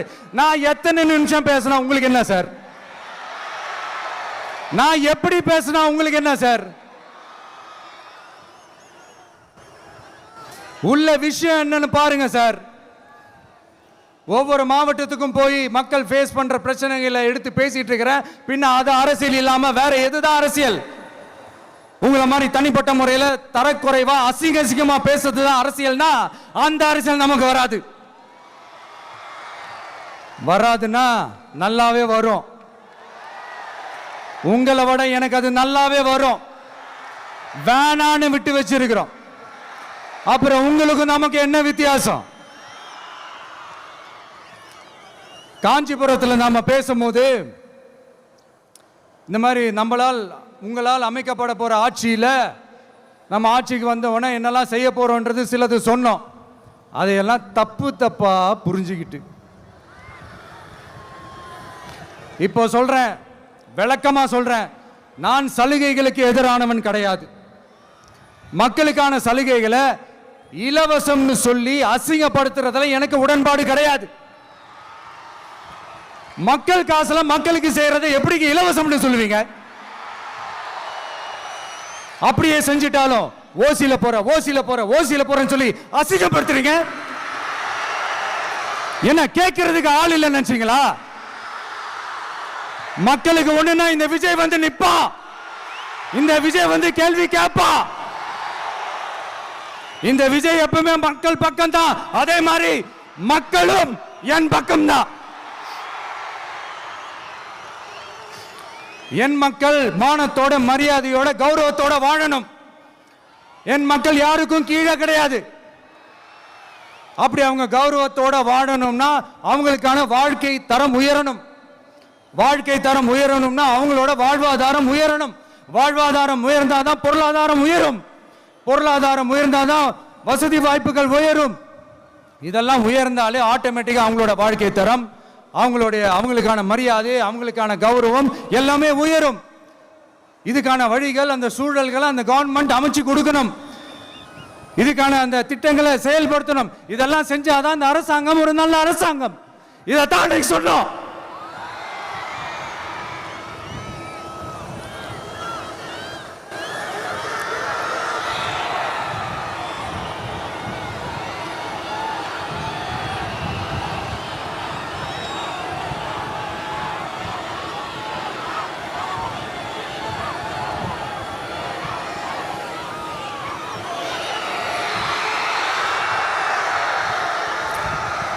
இதைத்தான் இன்னைக்கு சொன்னோம். உடனே சொன்னா மட்டும் போதுமா? எப்படி செயல்படுத்துவீங்க? நாங்க என்ன வாயிலே வடை சுடுறதுக்கு டிஎம்கேவா? டிவிகேடா?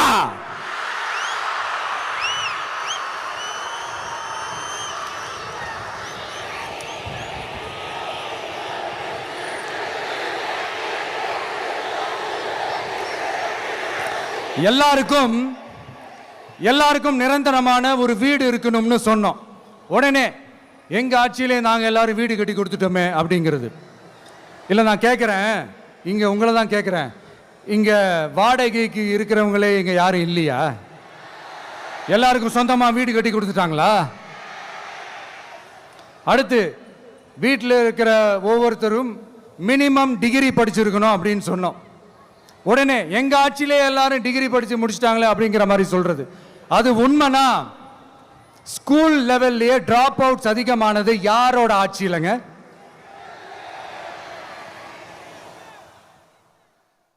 பசங்க பிள்ளைங்க யாரும் ஸ்கூல்ல சேரலன்னு சொல்லிட்டு எனக்கு தெரிஞ்சு 207 கவர்மெண்ட் ஸ்கூல்ஸ் மூடினது யாரோட ஆட்சியிலங்க? இதுல கல்வியில் சிறந்த தமிழ்நாடுன்னு டிராமா வேற. அடுத்து குடும்பத்தில் ஒருத்தருக்கு நிரந்தரமான வருமானம் வரணும், வேலை வாய்ப்பு கிடைக்கணும் அப்படின்னா நாங்க கொடுக்காத வருமானமா, நாங்க கொடுக்காத வேலையா அப்படிங்கிறது. எத்தனையோ லட்சம் காலி பணியிடங்கள் நிரப்புவோம்னு வாக்குறுதி கொடுத்துட்டு ஆட்சிக்கு வந்தீங்களே, எத்தனை லட்சம் காலி பணியிடங்களை நிரப்புனீங்க? அட்லீஸ்ட் 1 லட்சம் காலி பணியிடங்களாவது நிரப்புனீங்களா? இதெல்லாம் சொல்லிட்டு மக்களை ஏமாத்துறது யாரோட ஆட்சியிலங்க?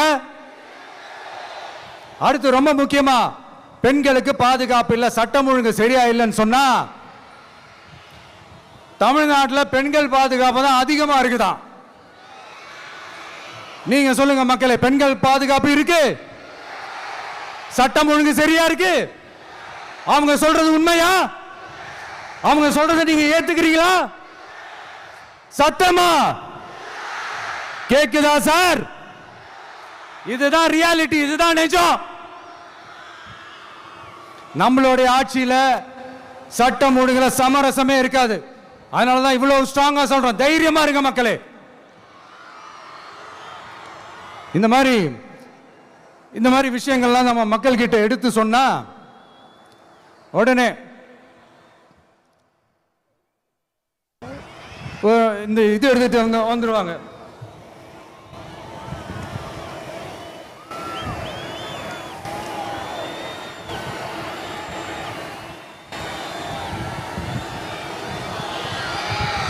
இந்த மாதிரி இதெல்லாம் என்னென்ன செய்ய போறோன்றது சிலதெல்லாம் காஞ்சிபுரத்தில் சொன்ன மாதிரி சொன்னா எல்லாத்தையும் தப்பா திருச்சி பேசிக்கிட்டு அவதூறு பரப்பிக்கிட்டு. நான் கூட யோசிப்பேன், எம்ஜிஆர் அவர்களும் மேடம் ஜெயலலிதா மேடம் அவங்களும் ஒரே வார்த்தையில சொல்லி இந்த திமுகவை காலி பண்ணாங்கல்ல. நான் கூட யோசிப்பேன், ஏன் இவ்வளவு ஹார்ஷா பேசுறாங்க, ஏன் இவ்வளவு ஹார்ஷா அவங்கள திட்டுறாங்கன்னு யோசிச்சது உண்டு. இப்பதானே புரியுது. அவங்க 2 பேரும் சொன்னதை இப்ப நானும் ரிப்பீட் பண்றேன். திமுக ஒரு தீய சக்தி, திமுக ஒரு தீய சக்தி, திமுக ஒரு தீய சக்தி, திமுக ஒரு தீய சக்தி, தீய சக்தி, தீய சக்தி, தீய சக்தி. என் நெஞ்சில் குடியிருக்கும் ஈரோடு மக்களே,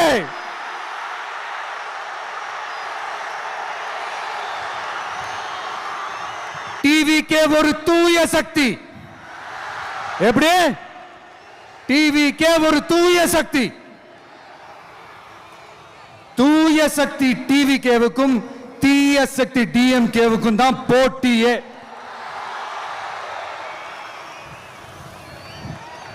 என்ன முடக்கலாம்னு நினைக்கிறீங்க, ஆனா இந்த சத்தத்தை ஒரு நாள் உங்களால முடக்க முடியாது.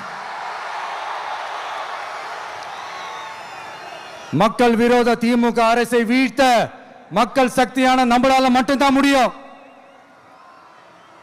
அண்ணன் செங்கோட்டையன் அண்ணன் அவர்கள்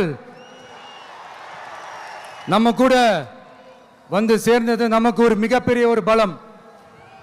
அந்த மாதிரி செங்கோட்டையன் அண்ணன் அவர்கள் மாதிரி இன்னும் நிறைய பேர் வந்து சேர இருக்கிறாங்க. அவங்க எல்லாருக்குமே அந்த உரிய அங்கீகாரத்தை கொடுப்போம். அது மட்டும் இல்லை, அப்புறம் இன்னொரு விஷயம் சொல்ல மறந்துட்டேன். இப்போ ரீசண்டாக ஒரு இடத்துல நம்ம சிஎம் சார் அவர்கள் பேசும்போது சொன்னாங்க, என் கேரக்டரையே புரிஞ்சுக்க மாட்டேங்கிறேன். இது சினிமா டயலாக் இல்லையா? நான் ஏதாவது பேசினா சினிமா டயலாகா? சார் பேசினா அது சினிமா டயலாக் இல்லையா? சிலப்பதிகாரத்திலிருந்து எடுத்ததா அந்த லைன். என் கேரக்டரையே புரிஞ்சிக்க மாட்டேன்றது. உங்களை எப்படி தான் சார் புரிஞ்சுக்கிறது? எந்தெந்த விஷயத்துலலாம் சார் உங்க கேரக்டர் நாங்கள் புரிஞ்சுக்கிறது? அதையும் நீங்களே சொல்லிட்டீங்கன்னா கொஞ்சம் நல்லா இருக்கும் சார். சட்டம் ஒழுங்குல நாடே சந்தி சிரிக்குது, அதுலையா? பெண்கள் பாதுகாப்புல நாடே சந்தி சிரிக்குது, அதுலையா? பொய் வாக்குறுதிகளா கொடுத்து ஏமாத்தி ஆட்சிக்கு வந்தீங்களே, அதுலையா? எதில் தான் சார் உங்க கேரக்டர் நாங்க புரிஞ்சுக்கிறது? ஆனா ஒண்ணு, தமிழ்நாட்டில் ஆட்சி செய்யற நீங்களும் சரி, ஒன்றியத்தில் ஆட்சி செய்யறவங்களும் சரி, நீங்க 2 பேரும் முதல்ல என்னோட கேரக்டரை புரிஞ்சுக்கணும் சார். என்னோட கேரக்டர்னு சொன்னது நம்ம மக்களோட கேரக்டரை. 2026 சட்டமன்ற தேர்தலோட அந்த கேரக்டரே கொஞ்சம் வேற மாதிரி சார். அதை கொஞ்சம் தயவு செஞ்சு நீங்க புரிஞ்சுக்கணும் சார். புரிஞ்சுக்கலன்னா மக்களே உங்களுக்கு புரிய வைப்பாங்க சார். கான்பிடென்டா இருங்க சார், நல்லதே நடக்கும் சார். வெற்றி நிச்சயம் சார். மீண்டும் சந்திக்கும் வரை நன்றி, வணக்கங்க சார். நண்பா, நண்பிகள், இங்க எல்லாம் பார்த்தோம், எல்லாம் நல்லபடியா நடந்தது. சேஃபா வந்துட்டு சேஃபா வீட்டுக்கு போயிடுங்க. எனக்கு எல்லாத்தையும் விட நீங்க தான் எனக்கு முக்கியம். தயவு செஞ்சு சேஃப்டியா போயிட்டு வாங்க. ஒரு ஈரோடு செல்ஃபி ஒன்று எடுப்போமா?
சென்ட் ஜோர்ஜ் கோட்டையில் முதலமைச்சராக தலைவர் வருவதற்காக அண்ணன் செங்கோட்டையிலும் செங்கோலை தருகிறார்.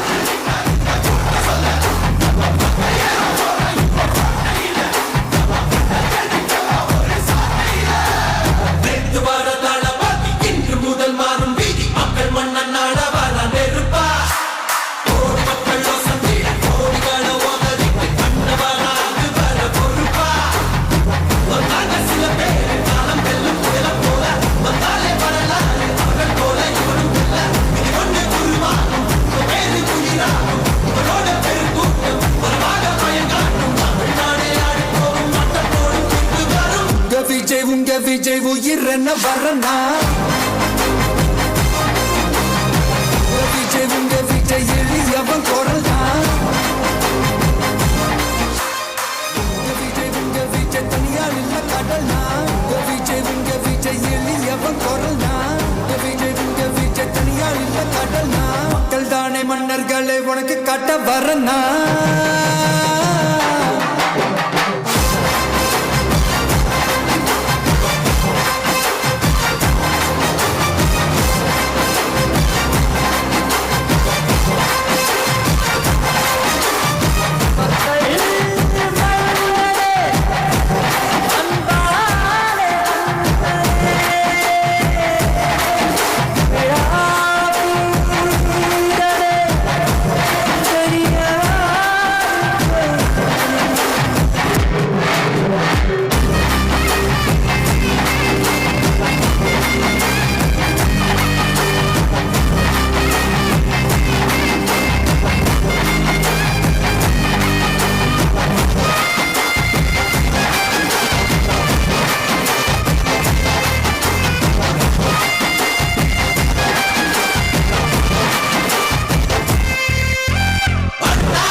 உயிரென்ன வரனா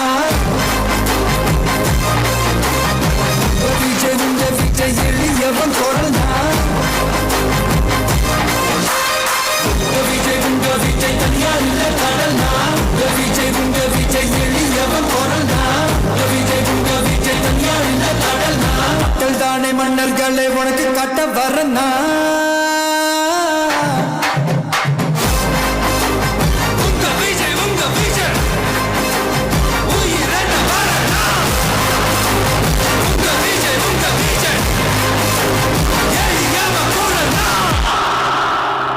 உங்க விஜய் நான் வரேன்.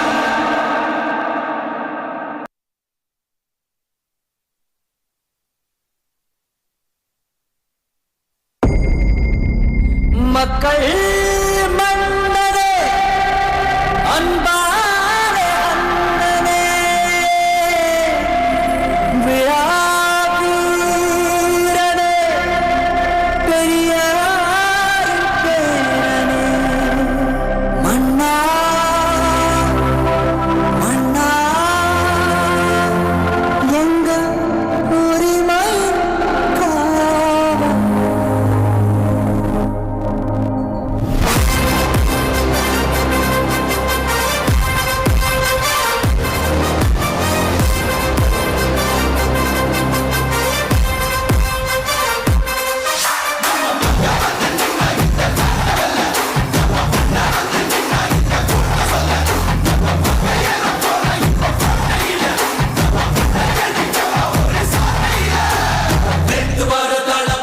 இன்று முதல் மாறும் வீதி மக்கள் மன்னன் நாட வர நெருப்பா கோடி மக்கள் வசந்திட கோடிகள உதவிக்கு கண்ணவராக வர பொறுப்பா வந்தாங்க சில பேர் காலம் வெல்லும் புயல போல வந்தாலே வரலாறு அவர்கள் போல இவனும் இல்ல இது ஒன்று குருவா பேரு குடிரா இவனோட பெருக்கூட்டம் உறவாக பயங்காட்டும் தமிழ்நாடே ஆடி போகும் மட்டம் போடும் தீர்ப்பு வரும் உங்க விஜய் உயிரென்ன வரனா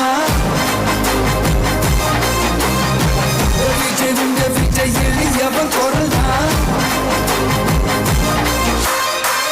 விஜய் உங்க விஜய் தனியா இல்ல கடல்னா விஜய் உங்க விஜய் எளியவன் குரல்னா விஜய் உங்க விஜய் தனியா இல்ல கடல்னா மக்கள் தானே மன்னர்களை உனக்கு காட்ட வரனா